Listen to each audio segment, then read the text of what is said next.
And for people who have gone through the past few years and say, Linda, I don't even know what my purpose is anymore. I used to think I knew. The person I was 2-3 years ago felt like, they were moving and they were going about their life. And now all of a sudden I'm rethinking everything. How do people start finding their way back to themselves? That's a great question. And what's even more important right now? Our world has been rocked. We're in the middle of a pandemic. And it's changing the way we do things, changing the way we communicate, even virtual, doing virtual workshops, teaching people how to come across virtually is very important. You notice I'm using my hands and I'm showing, exposing my palms. There's science behind all of that. But here's a saying that I want you, it's one of my favorite sayings that I want you to remember this. And everybody, please, I want you to write it down and hold on to it. And I want you to look at it every day. So if you're working at a job in corporate America, or you're working for a family member or whatever, it doesn't matter, you work in a company, always remember this. Your job is what you're paid for. Your purpose is what you were made for. I wanted you to have that, post it, put it in your mirror, wherever you can see it. Your job is what you're paid for. Your purpose is what you're made for. So if you are an entrepreneur, most people move from working in corporate America, working a job to pursue their dream, be it in theater, be it being a doctor, or being it owning their own business or creating something. Always remember your job is what you were paid for. Your purpose is what you were made for. So how do you know? I truly believe that every human being on earth was put here with the gift inside of them to be able to give it to the world. Listen to me very carefully. You were designed to solve a problem that has your name on it. Why am I saying that? When you solve a problem that has your name on it, you will never, ever have to worry about eating again. You will never be broke. Have you ever been in a situation where you had a car appliance or something that you needed to get fixed, and you've taken it to several places and no one can fix it? And then you meet someone that's considered, let's say, a master car mechanic that's retired. And the guy, he'll look at the car, the girl, the woman would look at the car, the guy would look at the car and say, try to start it up. It won't start. I've been to several places. It just won't work. Hold on a minute. And then all of a sudden he goes like, makes a tap, does this, start it again, and it starts. And you're thinking, oh my gosh, how much do I owe you? $2,000. $2,000. You didn't do anything but just tapped it there. He says, no, it's not the tap you're paying for. You're paying for the person who knew where to tap. Whoa! So here is what I'm saying to you. You were designed to solve a problem on earth. The thing that is your purpose, when you have tried different jobs, when you have tried different projects and you try everything, I'm gonna try this business, I'm gonna try network marketing, I'm gonna try this, I'm gonna try that. And then all of a sudden you just think, I don't know. I just don't know. Goodness, what I'm supposed to do. Because your calling and your purpose says, when are you gonna come over here and visit me? You're trying everything else, but your purpose, I'm sitting here waiting for you. I'm what you're made for. And it's your purpose that speaks to you at night. It's your purpose. But how do you know? So let me tell you this. I have a friend, dear friend, very well known, that growing up, this particular gentleman, every time something goes on in the community and around the world, he would get incensed.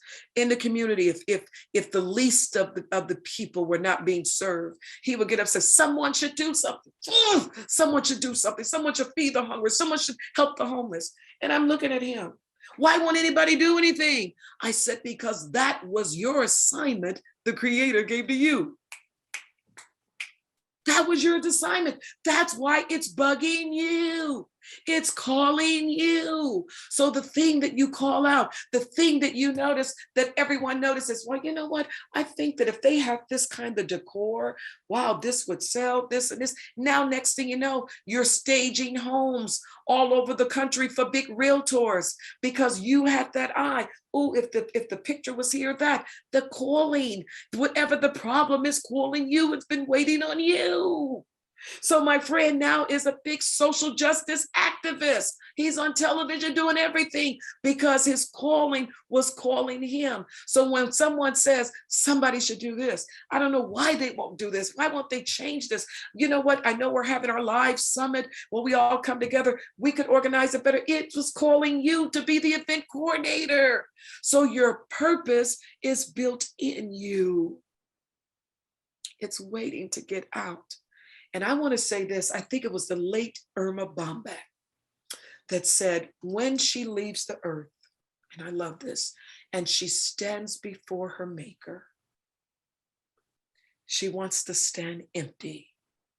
And she will say to her maker, I used everything you gave me, left it on earth, and I stand before you empty. And that's what we're designed for.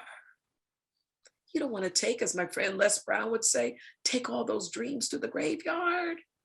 No, you, of the 6 billion people in the world, you, Candice, was chosen to do what you're doing. You, Linda, was chosen to do what you're doing. You, Sam, you, Juan, you, Cindy, you were chosen to do what you were doing. That's why it hasn't been done, because you have not done it. And you have to quit running away from your purpose. Because one of my favorite books, a bestseller of all time, that says, your gifts and your talents will make room for you in the world. So what we're doing when we're running around trying to decide, I just don't know what my calling is, because you are ignoring the voice. How do I know? Because there are things that we've gotten involved in, don't we know? There's choices that we made mistakes. And quite often we'll say to ourselves, something told me not to do it. So if something told you then, why aren't you listening to it now? It's your calling. It's your calling. I've got chills from that. I feel like it was a sermon so compact because it is so true. And I think for me, I remember that when I started really walking my path, I mean, I knew it from a very early age, more or less what I was going to do. But I think my brother said to me once, he said, and he's so much younger than me, 7 years younger. And he said at like his ripe old age of 17. He said, the problem with you is you keep saying it's common sense. Anyone would know this. Anyone could do that. Anyone could do this. And he's like, have you ever thought that maybe not everyone can do it and only you can do it? And I remember looking at him and being like, okay, get on that stage and preach. This is a hug for your brother. And everything you said just echoed that sentiment. And I think when things come naturally to us, we don't value it. And I think it was Les Brown actually who said, it was either Les Brown or Eric Thomas. And one of them said, if the stars only came out once in a century, when we knew they'd be coming out again, it would be an event. We would want to behold them.